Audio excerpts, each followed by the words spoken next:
1477년 승정원 승지가 된 임사홍은 유자광과 결탁하여 승정원 도승지 현석규를 탄핵하는 상소를 올리지만 성종은 붕당을 만들어 자기 편을 옹호한 일로 여긴다. 승정원 도승지로 재직 중인 1478년 4월 비가 많이 쏟아져 흙으로 된 흙비가 내리자 사간원사헌 부옥문간의 살인파는 상소를 올린다. 하늘의 경고로 받아들여 근신해야 하며 당분간 술을 일절 금지해야 한다는 내용이다. 임사홍이 지나치게 강경해진 대간을 비판하자 살인파의 언간들은 맹렬한 성토로 훈구파의 임사홍을 파직시킨다.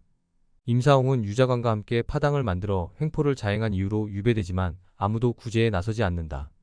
성종의 용안을 긁은 패비 윤씨의 탄핵을 반대한 임사홍은 살인파와 척을 짓고 목숨까지 잃을 뻔한다. 임사홍이 몰락하자 주변의 친구들도 왕래를 끊어 시리에 나날을 보낸다. 성종의 특별 지시로 돌아온 임사홍은 1491년 승정원 도승지가 되지만 언간들의 탄핵에 시달린다. 훈구파와 살인파의 갈등에서 무오사화가 일어난다. 실록청 당상관 이극도는 사초를 열람하는 과정에서 자신의 비행이 김일손에 의해 사초로 기록된 사실을 안다. 유자광 또한 함양군에 현판해 둔 시를 김종직이 군수로 와서 철거해버리자 살인파에게 원한을 품는다. 이극도는 사초에 실린 김종직의 조의제문을 문제 삼아 유자광, 노사신, 윤필상, 한치영 등을 통해 연산군의 귀에까지 들어가게 한다. 조의제문은 진나라 말 항우가 초나라 의제를 시해한 일을 슬퍼한 글이다. 김일손이 수양대군과 훈구파의 반인륜적 불법을 하늘의 기계로 질타하자 연산군은 김종직을 부관 참시하고 김일손까지 능지처참한다. 훈구파인 임사홍과 달리 아들 이미재는 김종직의 문하생으로 곤장 100대를 맞고 함경도 종성으로 유배된다.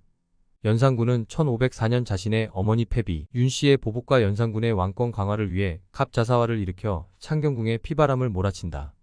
임사홍이 패비 윤씨와 관련된 사실을 연산군에게 보고한 것으로 왜곡하지만 연산군은 이미 어머니를 죽게 만든 자들을 알기에 신빙성이 떨어진다. 게다가 임사홍은 이극균과의 친분이 발각되어 갑자사화 때 죽을 뻔하나 윤씨의 패비를 반대했던 일로 풀려난다. 연산군의 황음을 바로잡으려 한 이극균은 패비 윤씨에게 사약을 전달한 조카 이세자와 연루되어 사사된다. 학문을 좋아해 김종직의 제자가 된 임사홍의 아들 이미재 또한 왕을 비방한 이유로 참수당한다. 임사홍의 집을 찾은 연산군은 이미재가 자신의 폭정을 진시황에 빗대 쓴 병풍의 시를 보고 격노한 바 있다. 실록은 이미재가 무오사화 때 희생된 이목의 집에서 시국을 비판한 이미재의 편지가 나와서 희생된 것으로 기록한다.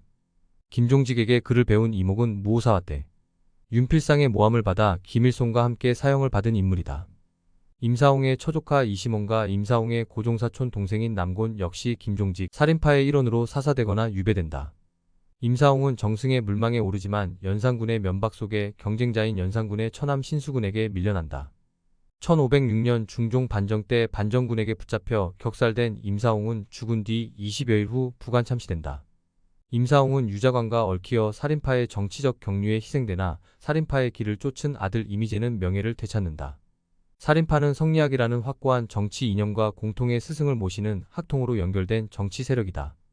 살인파 또한 사화를 당할 때마다 극심한 타격을 입지만 다시 재기하여 마침내 선조 때의 정권을 장악한다.